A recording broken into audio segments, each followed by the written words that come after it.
Assalamualaikum warahmatullahi wabarakatuh. Halo semuanya, perkenalkan nama saya Fatimah Nur Hidayah dari kelas 3E dengan NPM 20106310500010. Di sini saya akan menjelaskan materi tentang pengelolaan tenaga pendidik dan tenaga pendidikan, di mana video ini dimaksudkan untuk memenuhi nilai ujian tengah semester mata kuliah pengelolaan pendidikan dengan dosen pengampu Bapak Dr. Haji Dadang Rahman Munandar MPD, Program Studi Pendidikan Matematika, Fakultas Keguruan dan Ilmu Pendidikan, Universitas Singapura Bangsa Karawang.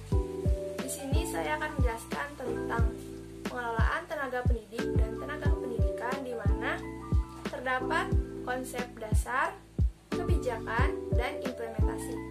Ada konsep, yaitu ada pengertian pengelolaan tenaga pendidik dan kependidikan. Pengelolaan tenaga pendidik dan kependidikan adalah aktivitas yang harus dilakukan melalui dari tenaga pendidik dan kependidikan itu masuk ke dalam organisasi kependidikan sampai akhirnya berhenti melalui proses perencanaan sumber daya manusia, perekrutan, seleksi, penempatan, pemberian kompensasi, penghargaan, pendidikan dan pelatihan atau pengembangan, dan pemberhentian.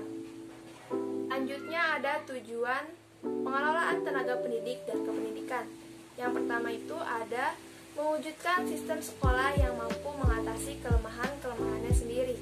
Yang kedua, secara berkesinambungan menyesuaikan program pendidikan sekolah terhadap kehidupan atau belajar siswa dan terhadap persaingan kehidupan masyarakat secara sehat dan dinamis. Yang ketiga, menyediakan bentuk kepemimpinan, khususnya mempersiapkan pemimpin pendidikan yang benar-benar andal dan dapat diteladani. Lebih sekedar human relationship pada setiap jenjang manajemen organisasi pendidikan nasional dan pada setiap jenjang pendidikan di sekolah itu sendiri. Selanjutnya ada macam-macam tenaga pendidik dan tenaga kependidikan. Yang pertama itu ada tenaga struktural. Tenaga struktural merupakan tenaga kependidikan yang menempati jabatan-jabatan eksklusif, umum, atau pimpinan yang bertanggung jawab baik langsung maupun tidak langsung atas satuan pendidikan.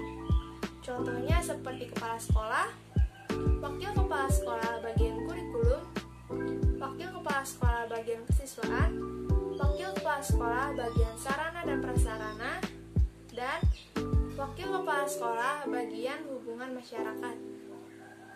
Yang kedua itu ada tenaga fungsional.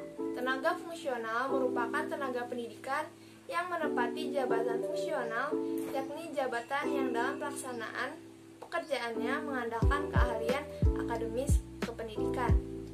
Contohnya yaitu tenaga pengajar, tenaga pembimbing, tenaga pelatih, pamong, widyaswara, tutor, dan fasilitator. Yang ketiga ada tenaga teknis penyelenggaraan pendidikan. Tenaga teknis penyelenggaraan pendidikan merupakan tenaga kependidikan yang dalam pelaksanaan pekerjaannya lebih dituntut kecakapan teknis, operasional, atau teknis administratif. Contohnya ada laboran, teknisi sumber belajar, pelatih, dan petugas tata usaha. Selanjutnya ada kebijakan tentang pengelolaan tenaga pendidik dan tenaga pendidikan. Berdasarkan Undang-Undang Nomor 20 Tahun 2003 tentang Sistem Pendidikan Nasional, yang khususnya pada bab 1 pasal 1 ayat 5 yang menyebutkan bahwa tenaga kependidikan itu adalah anggota masyarakat yang mengabdikan diri dan diangkat untuk menunjang penyelenggaraan pendidikan, dan dilanjutkan oleh pasal 29 ayat 1 yang menyebutkan tugas tenaga kependidikan adalah melaksanakan administrasi pengelolaan, pengembangan, pengawasan, dan pelayanan teknis untuk menunjang proses pendidikan pada suatu pendidikan. Selanjutnya ada Permendiknas Nomor 13 Tahun 2007 tentang Standar Kepala Sekolah atau Madrasah. Yang kedua, Permendiknas Nomor Standar Tenaga Administrasi Sekolah. Yang ketiga, Permendiknas Nomor 25 Tahun 2008 tentang Standar Perpustakaan Sekolah atau Madrasah. Yang keempat, Permendiknas Nomor 25 Tahun 2008 tentang Standar Tenaga Laboratorium. Selanjutnya ada implementasi. Pada hari Selasa, tanggal 12 Oktober 2021, saya melakukan observasi di Sekolah Dasar Negeri Cipayung, di mana dikepala sekolahi oleh Ibu Haji Amalia MPD yang berlokasi di Sukma Jaya, Depok, Jawa Barat. Nah, ini merupakan struktur organisasi Sekolah Dasar Negeri Cipayung. Berdasarkan hasil observasi yang kami lakukan, ada beberapa implementasi yang terdapat di Sekolah Dasar Negeri Cipayung ini. Yang pertama itu ada tahap rekrutan tenaga pendidik dan tenaga kependidikan. Salah satu jalan kreativitas sekolah dapat dibuat melalui tindakan administratif untuk meningkatkan kriteria prosedur pemilihan anggota staf guru sekolah. Tenaga pendidik memiliki kriteria atau kualifikasi yang berbeda di setiap daerah. Kriteria yang ada ini diturunkan langsung dari pemerintah masing-masing kota itu sendiri, di mana dalam mengatur pelaksanaan manajemen perekrutan tenaga pendidik agar mendapatkan tenaga pendidik yang berkualitas dan berkompeten di bidangnya. Di Sekolah Dasar Negeri Cipayung ini memiliki tenaga pendidikan yang mayoritasnya sudah S1 pada jurusan PGSD. Terdapat 15 tenaga pendidik yang menjalani tugas di SDN Cipayung, yaitu 14 guru sudah S1 atau lebih dan 1 orang yang kurang dari S1. Untuk tenaga kependidikan di SDN Cipayung terdapat 20 tenaga pendidikan yang menjalani tugas di Sekolah Dasar Negeri Cipayung. Yang kedua ada keselarasan jalur tenaga pendidik. Program studi yang diambil saat kuliah harus sesuai dengan bidang yang diajarkan sekarang, karena di sekolah dasar berarti bahwa jurusan yang diambil adalah PGSD. Kesesuaian jalur jurusan yang diambil saat kuliah bisa menentukan tempat untuk kita mengambil pekerjaan di suatu tempat. Di SDN Cipayung, setiap tenaga pendidik yaitu berasal dari jalur yang linier dengan jurusan yang diambil, yaitu PGSD. Yang ketiga ada kinerja tenaga pendidik dan tenaga pendidikan di SDN Cipayung.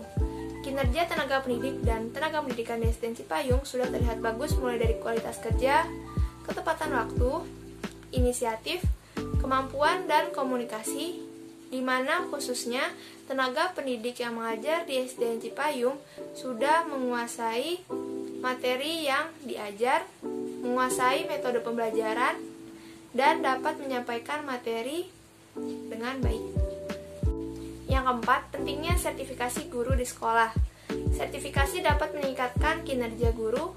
Dengan kinerja yang baik dan berhasil memiliki sertifikasi guru, guru pun akan mendapatkan fasilitas yang sesuai dengan kinerja dan kompetensi yang sudah dihasilkan.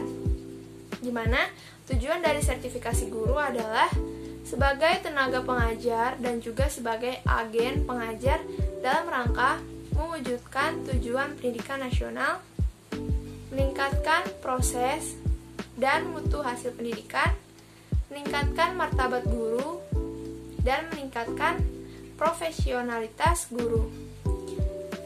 Di SDN Cipayung ini, dari 15 tenaga pendidik atau guru, baru ada 8 tenaga pendidik yang tersertifikasi dan 7 tenaga pendidik lainnya belum tersertifikasi. Mungkin itu saja yang bisa saya sampaikan. Kurang lebihnya mohon maaf. Wassalamualaikum warahmatullahi wabarakatuh. Bye-bye.